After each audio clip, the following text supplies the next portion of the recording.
3.000 ngono ta kon niku. Gak Pak tak bujuki. Wis saiki njuk dhuwit akeh pokoke. Njuk dhuwit 500 tak tukon dadak kabeh. Gampang ya. Pokoke kon gak kondo ambek mbokmu, ngomong kuwi mang ojo dikandakno ambek mbokmu sepisan ya. Ya, Dene kon tak kongkon yuk muncul ndene maneh. Lah ndi duwike kok. Engko sore nek bapak teko. Nek saiki kok tak kandakno mbok. Ojo temen nek gak meneh sore ya engko tak kei ya. Ya wis tak celok, Mbak. Iya kok mbok. Iya ta, Mbak. Mbak. Yo. Iya muak ngono.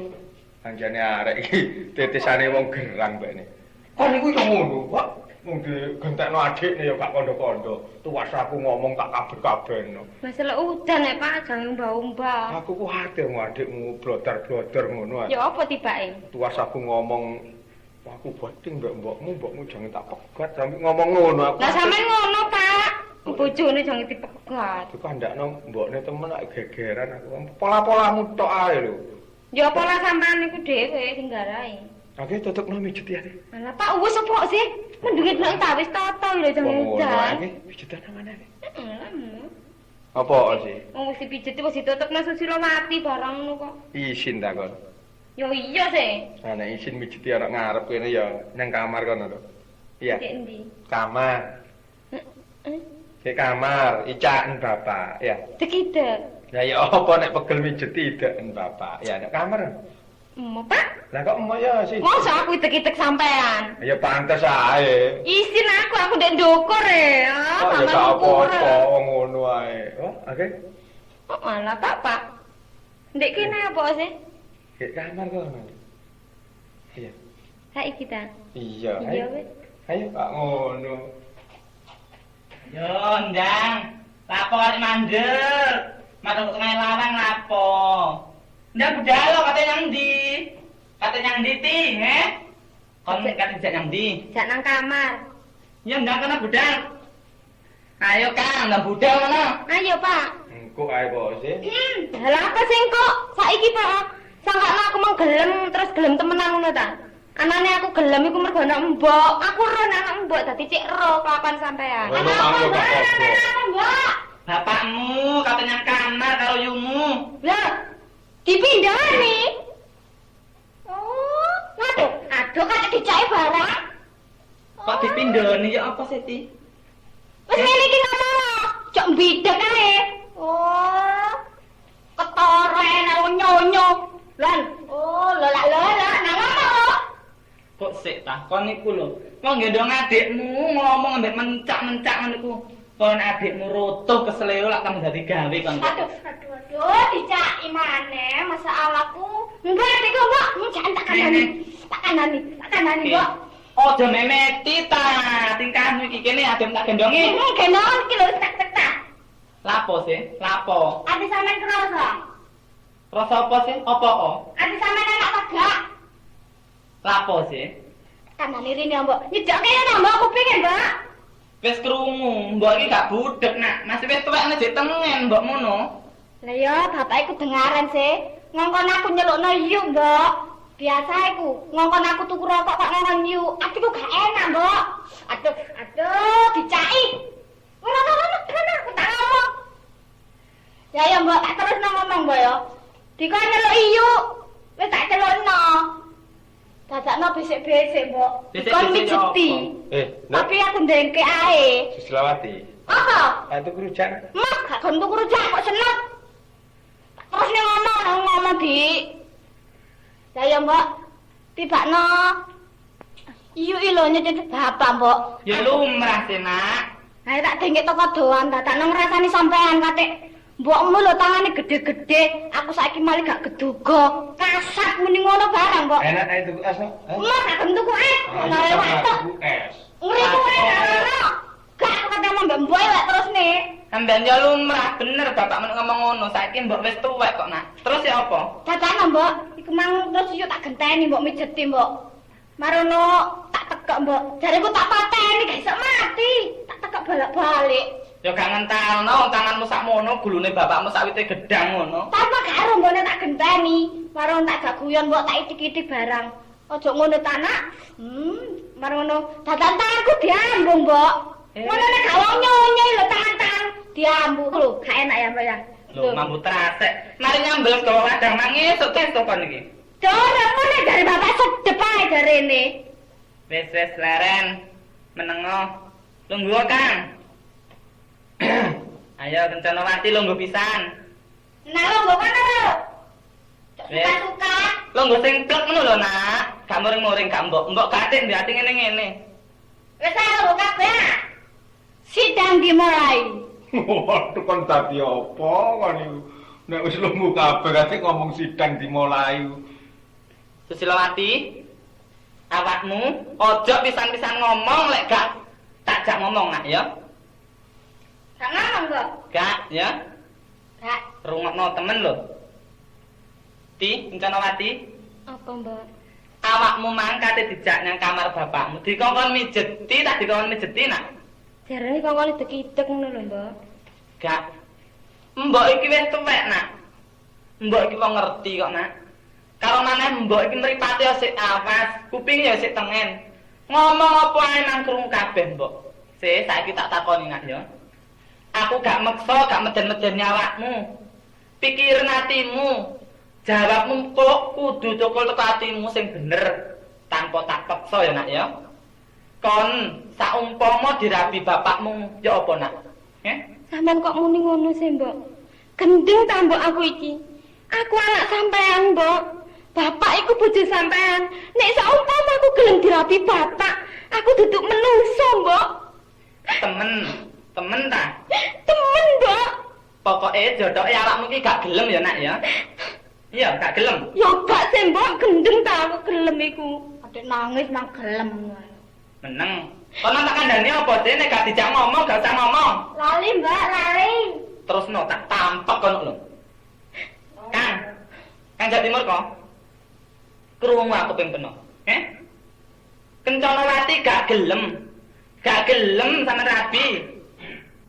Ya apa, Wong arek wis gede. Ngomong liyane gak iso tak kok ngomong ngono kon. Lho, iki ana perkara sing kaya ngene, Kang. Ayo diputusno dhisik. Ngomong liyane ae aja ngurus iku wis. Ojo geger to, Mbok. Pokoke sing dadi aku gak gelem sih, Mbok. Mbokmu gak geger, Nak. Mbokmu iki nata apik. Aja sampak keluarga iki congkre. Congkreo nek gak kegawe elek.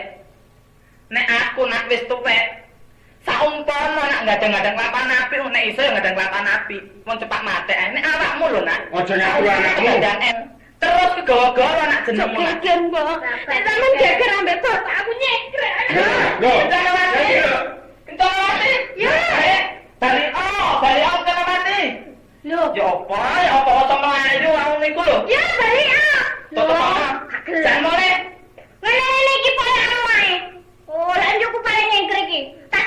Jangan tutup apa. Sampai anak sisa ono ae lho. Cup Nak. Kepantesan kok ngatur anakmu. Nek arek sami pinggat ngono kuwi ya apa?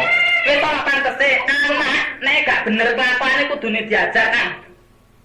Sing nyekolah ayo sampean iki apa? Wis gerang tuwa gak ngerti sampean iki. Sing goblok ngono kon. Ya kenapa sing goblok? Arek gak melok-melok kon gegeri. Nek kelakuan minggatnya sing getun duduk kon. Aku sing getun. Oh aku melok gedhe kok kae cilik sampe arek ngengkre ngene iki. Rumangsamu kono sing getun. Ya padha ae kan wong anakku. Nek aku ngono aku megat kon timbang kelangan anakmu ngono. Lho, aja ngomong ngono, Kang. Pegaten aku gak apa-apa, Kang. Lho. Aku kok pegat jare getun, gak. Bareng saiki ndelok kelakuan penuh sing kok ngene iki getun aku. Rono gak sudi kok rabi aku biyen. Lah nek kono wis kedadean iki dina kan tak pegat kon. Pegaten gak apa-apa. Anakmu tak rabi. Gak oleh. Aja sampe anakku kok rabi ya. Kate gak oleh iki barang iki sing kon jokno sapa kate? Wis gak ono sing tak jokno anakku. Pokoknya Jalani. Tak goleki tak tututi tak rabi. Aja. Kan jare ngono. Aja kan.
gelem tak gawe boleh. Wis Tati, saiki mulya. Aduh, mati aku. Ayo sing cilik iku meneh. Apa kon nututi mrene? Aku nututi ya jamu ora kan ndok to sik. Paman mbokmu ah. Kon dhewe mulia wis. Mulia. Kon ya kok kon. Aku tak gelem lho. Ambane sing gelem. Sapa sing gelem? Aku nek. Seplak bisane mulai. Ayo mulai. Kurang ajar temen aja nih arek iki. Nek ngene kate nyandi kon, sik jajal ngomong. Kate nyandi? Minggat. Aku wis kadung gegeran karo mbokmu. Mbokmu wis kadung tak pegat. Ngerti ya? Lah ya sih Pak, sampean ku ya apa sih? Wis lali ta ya apa? Aku kira anak sampean sih. Kok iso jange dirabi ku lho pelampung mbok dipegat, mosok pantes e krungu wong ngene ku. Babah wong aku seneng mbek kon. Seneng nganut aku. Lho aku gak seneng ya apa? Ya tak paksa kon kudu nganut. Ya emo sih. Nah, kon wis kadung ono kene kate njaluk tulung sapa? Wis gak. Kate njaluk tulung yang sapa? Tak tulung sapa-sapa ya bungok-bungok sih. Nganut. Nganut ya. Aja. Oh, keliru aku. Kon kate nyegat maneh kate mbelani yukmu tak kon? Enggak ya apa? Aku balik sing ngongkon. Apa sing ngongkon? Iku ana aku balik. Tak sepake niki. Nyengke. Ya bu pisan nyawen, mbok ae. Nyandak yukne dadak adikne moro. Ambean kok semayan tambah adikmu. Ya gak ngono sih Pak, pancene dulur iku lho, mosok tega sih. Nganu to nak ya? Mo. Nganu. Salah Pak, sampeanku gak sakno mbok ta. Apa meneh tejo ya sik cilik ngono lho, nek mbok pegat terus ya apa anak sampean. Pak nek ndelok kon malah gemeter gak karu-karuan dadak nganut ya. Sampean ki kencingan setan Nganu to Pak. ya. Ayo oh iya nek kalau bangsat iki. Bapak. Kon nyegat. Kon tak Lapo yo dhewe ra jamole. nyingkri ya kon. Ma. Nyingkri. Mandek bareng kan. Ayo. Cup meneng nah, tejo meneng. Kene kencana hati nyamburi. Burinya mbok kene. Ayo dicelawati. Ayo. Meneng leren. Kang jadi murka. Apa? Apa kon mrene? Ya apa Kang? Sampeyan ngono wis gedhe tuwa Kang. Diwasno wong kok gak isin ta ya apa sih? Nek aku ngono ya betah isin. Wah wis malik temen nek ngono rek keblase wong iki.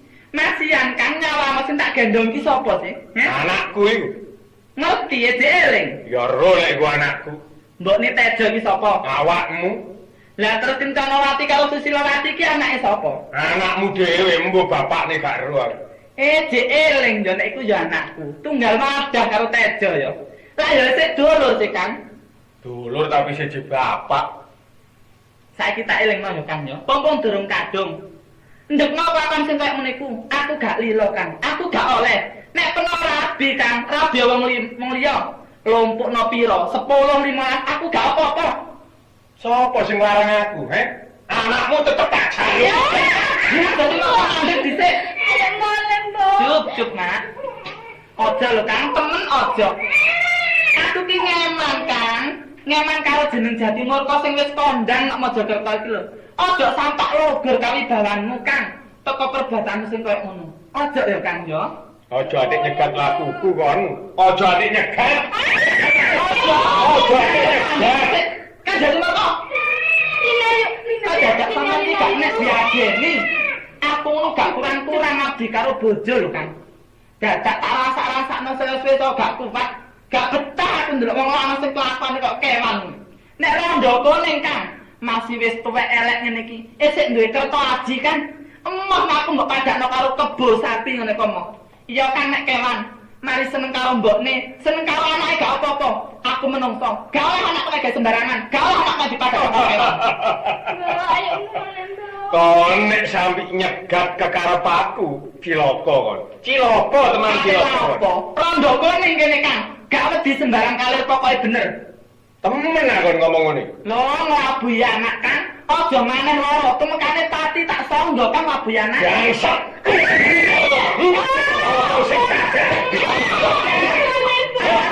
Kang masih cilik kan. Nang masih bagus dadi merko. Gerang tambah ketaruan ngomongnya. Kamu sing di sing bojokno. Heh, Kan jadi merko. Kalau dokone wis gate dijokno sapa-sapane kan. Bukan perkara ijen kan. Kan jadi merko. Nek pengajar karo aku kan gak apa-apa. Aku lali batin kan. Tapi siji kan ojo sampe nangani anakku. Aku sayang apa abot karo anakku. kosok balik rungokno omongku pisan kas. Nek sampe kon nyegat laku ku blay. Mulai denono tak jaluk terang-terangan kari yolan gak anakmu tak rabi. Nek ndek kapan kok ora gak iso ngidani kan. Aku gak iso ngidani. Tapi gak kan sampean sing kok ngono kan. Blay kon nyegat aku kon. Blay.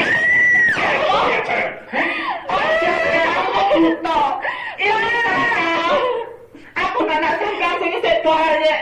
Kan dadi murka. Ayo, oleh tangga. Gak kan, gak iso aku ngolehi kan. Tetep gak ngolehi. Gak oleh Gak kan. ngolehi. Ojo. Mati. Lontar. Jadi tinggi loh. Nak, gak apa-apa nak, Kencanawati, Susilowati. Gak apa-apa. Enggak, gak apa-apa nak. Ini gede gak apa-apa. Loh, Ya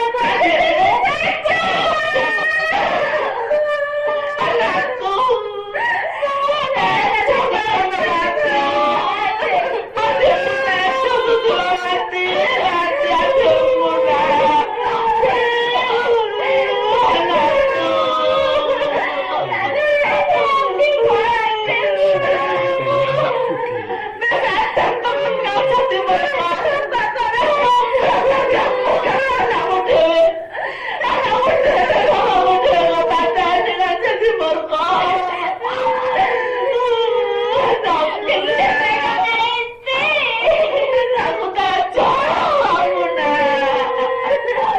Bawis barang sing kebacut yang bongko. Kon melok. Ayo.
Susilowati nututi nak. Kan ambekane re anakku mati temen tibane. Dadi anakku. Loh, meremae. Awak gak metu ambekane sih nak.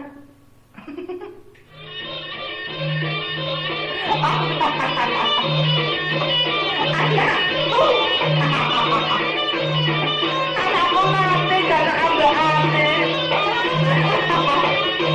Kan dari mereka anakmu mati kan.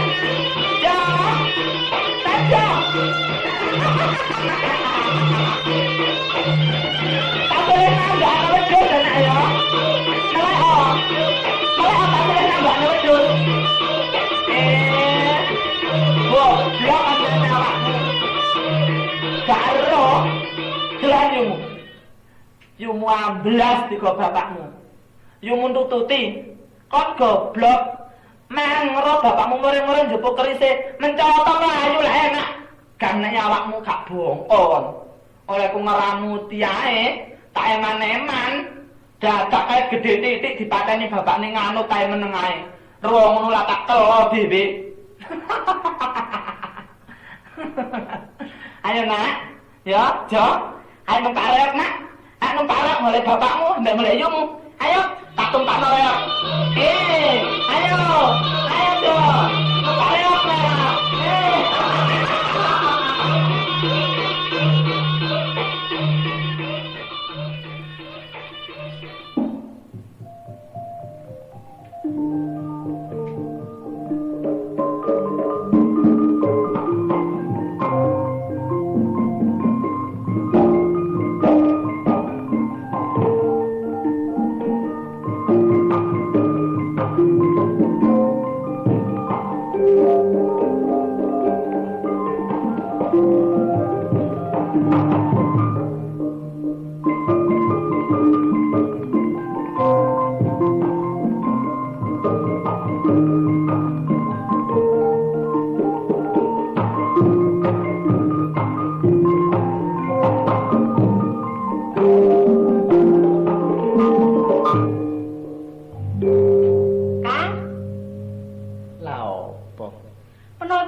lembene njaba iku lho.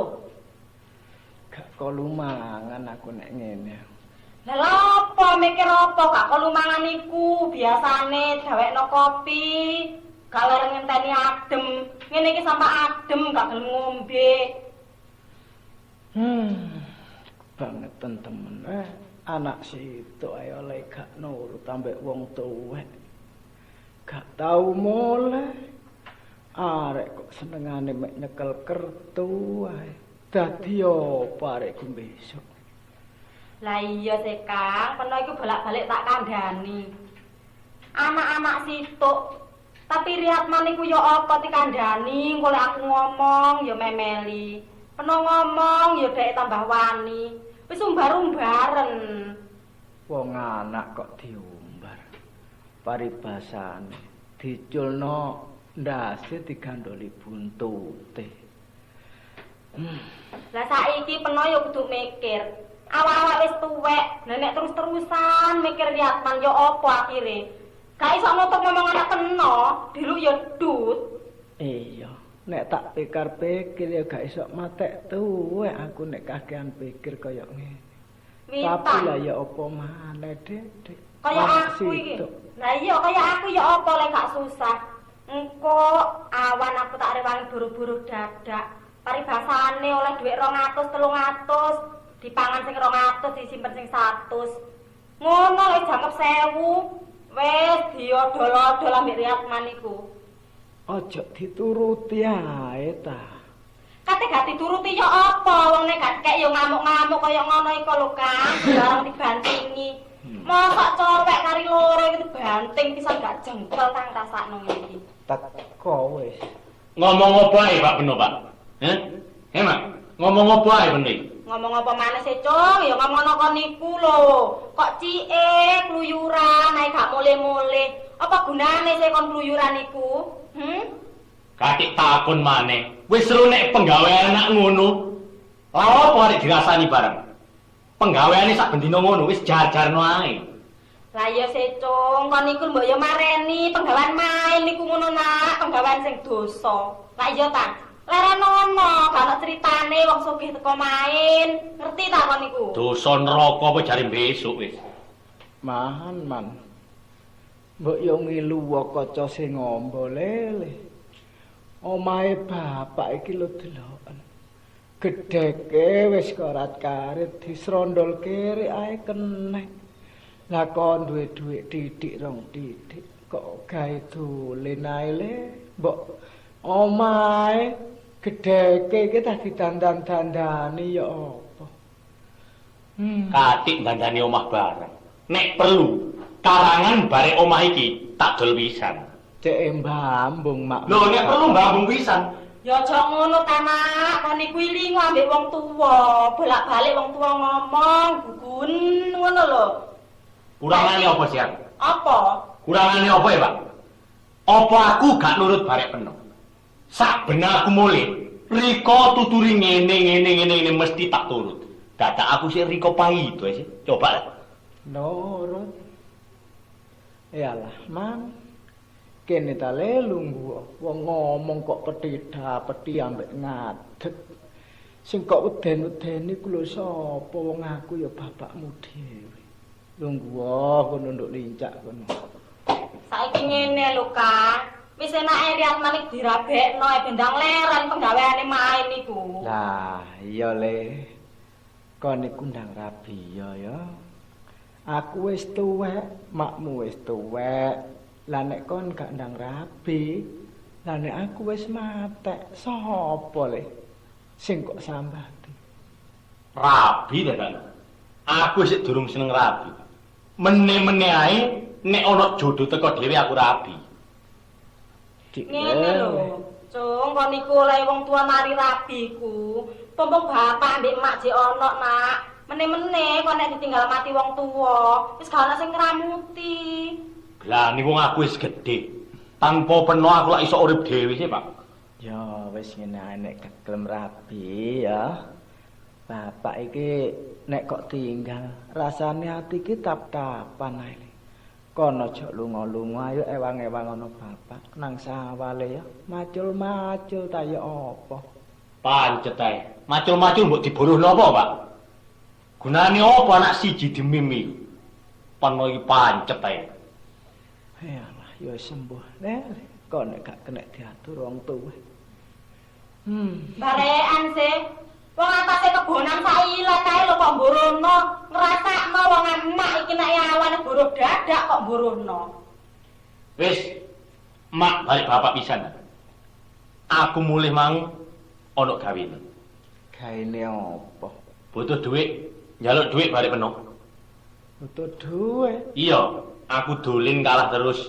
Nyitak duit ta ya apa aku iki? Aku wis gak kelar nyambut gawe. Makmu boro-boro ya cukup sak dangan tok. Kok njaluk duit aku? Lho, lak wis tak kirokno mung penuh. Ngarep mang ngomong apa bare aku? Anak situk njaluk apa ae mesti dituruti. Lah saiki buktine aku njaluk duwike gak penuh kei. Sik coba ta. Wong gak duwe kok le apa sing dikekno. Nek ono iku, Cong, dituruti iku nek ono. Lah tapi nek wong tuwa kadang gak ono iku apa? Jange genuruti iku lho. Ya dolekno utang-utangan tangga-tangga kono, Mak. Ngrasakno utang nang tangga, bok ngene kok leren ngono utang terus. Meneh-meneh kebukan utang aku ambek bapakmu iku. Gak duwe le. Tuk endi duit? Pak. Lah nek Riko tak sambati gak iso ndolekno. Ateges Riko iki tega bare anak. Ya gak tega jane. Sebalike, Pak.